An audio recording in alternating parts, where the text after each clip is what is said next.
It's October 12th, 2015, and another remarkable event is about to be uncovered by Ariel, Rebecca, and Ali, the Retrospectors.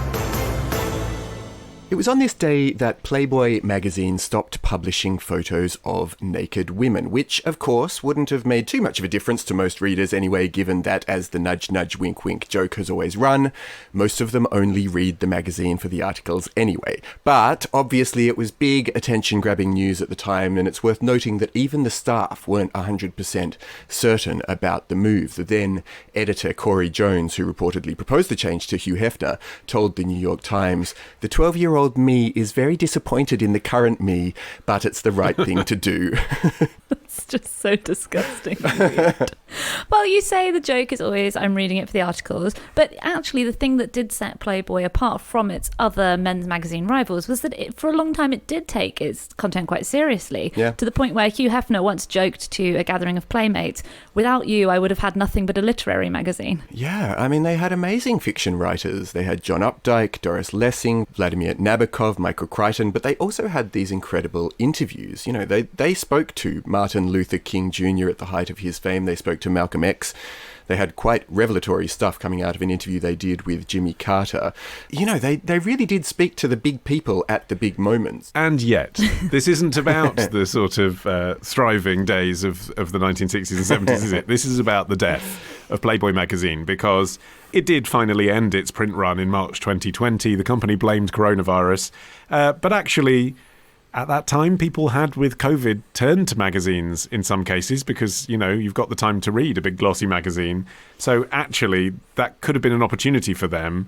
Instead, like with many businesses that closed during COVID, it obviously was kind of the acceleration of an inevitability, which we're seeing with this story in 2015. The brand is flailing around. It's profitable, but the magazine isn't. What do? Let's try taking boobs out of Playboy? Well, 5 years later, game's over. Although they did actually bring the nudity back. It was only for about a year that they stuck to this resolution that there would be no more complete nudity. Because at the time, the story was reported kind of from an angle that the internet has made it so that, you know, having full frontal nudity in a magazine isn't enough to appeal to a readership. You know, online porn is everywhere. But there was some other speculation, particularly by Josh Horwitz, writing for Quartz, that the decision was actually motivated by the massive popularity of the Playboy brand, especially in countries where the magazine itself might not even be sold. So particularly in China, I think it was saying like 40% of the Playboy company's revenue comes from China, and it all comes from merch. And because those countries are more socially conservative, there was this idea that if they can do anything to sort of clean up the lingering seediness around Playboy coming from the nudity in the magazine, that actually that was of benefit to the brand. It's so interesting, isn't it, this show, how we sometimes, just through the annals of history, accidentally juxtapose these weird moments. You know, yesterday we were talking about how really all Virgin Cola had was to sex up cola. And that's what their brand was trying to do to carbonated sugar. And with Playboy, it's almost the opposite, isn't it? They're not trying to sex it up. They're trying to take the smut out. Like the brand for Chinese customers who want it on their gold necklaces, they don't even associate it with pornography or with even sex. Like it's about saying, here's a cool American thing.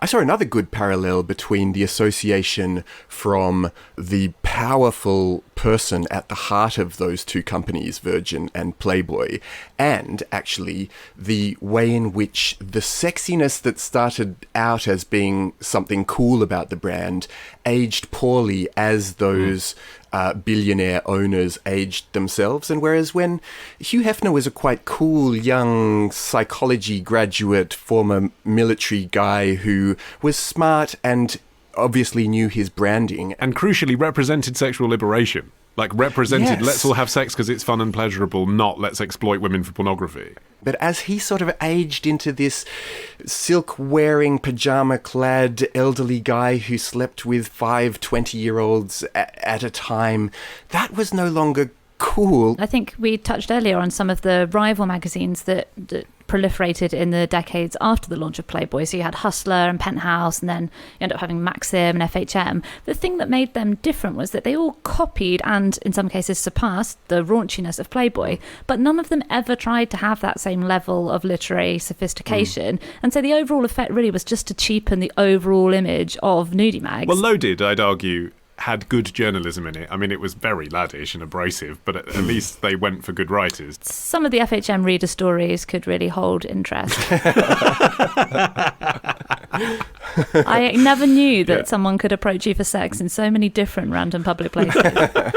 I mean, I do think, actually, it was the fact that Hugh Hefner, bless him, was still alive that was kind of the issue here in 2015. I think the hard business decision would have been to kill the magazine completely, as has ended up being the case. I went to Playboy.com purely for research, I can genuinely say, this afternoon, just to see what it looked like these days. And it is notably SFW. Yeah. I mean, you go to their website now and there are references to the kind of 1950s bunny girls, but essentially that's women wearing swimsuits, and then underneath pictures of modern-looking men and women wearing Playboy clothes, T-shirts, caps. It's less sexual in content, I would say, than, for example, Calvin Klein underwear. It is selling fun, but it's not selling sex, and I think that they knew in 2015 that was the direction they needed to go into as a brand. But how do you sell that to Hef? You can't tell Hef you're killing the magazine, so you just, emasculate it for 5 years until it dies. That's the magazine, not the owner. Never emasculated. I think it's more complicated as well than the idea of, people just got used to sex being everywhere and pornography being everywhere. It was more about the fact that Playboy started with such a strong vision of what it was and who it was for. It wasn't, there were raunchy magazines before aimed at men, but they were all very sort of aimed at rough and rugged men, and the idea that, sex was something you do to a woman, and here's a cheap illustration of it. And Hugh Hefner was the one who brought in this slightly more, I would say, even European level of sophistication. In his first editorial in 1953, he described what what we here at Playboy are like. He says, "We enjoy mixing up cocktails and an hors d'oeuvre or two, putting a little mood music on the phonograph and inviting in a female acquaintance for a quiet discussion on Picasso, Nietzsche, jazz, sex." And you can really feel the whole look how sophisticated we are. Sex isn't even a big deal to us. We're grown-up people. It's fourth in the list after Nietzsche. I mean, no one really thinks like that, do they? I mean, who's in the mood for that? Once we've done Nietzsche, I feel like it's not going towards sex from that direction, is it?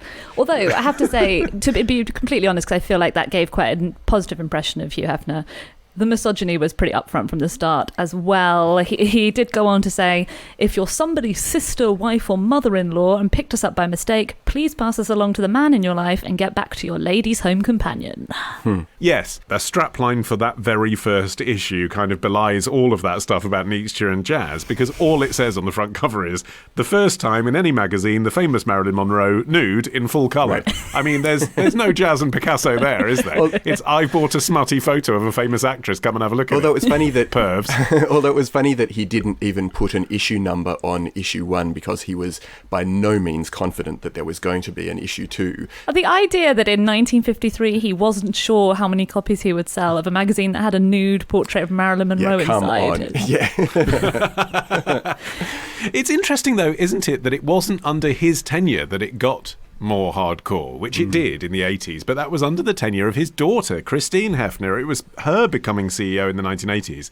I mean, I know it's the era rather than perhaps her interests that pushed the magazine to compete with the likes of Penthouse and Hustler. They bought up Spice TV, they started Playboy TV.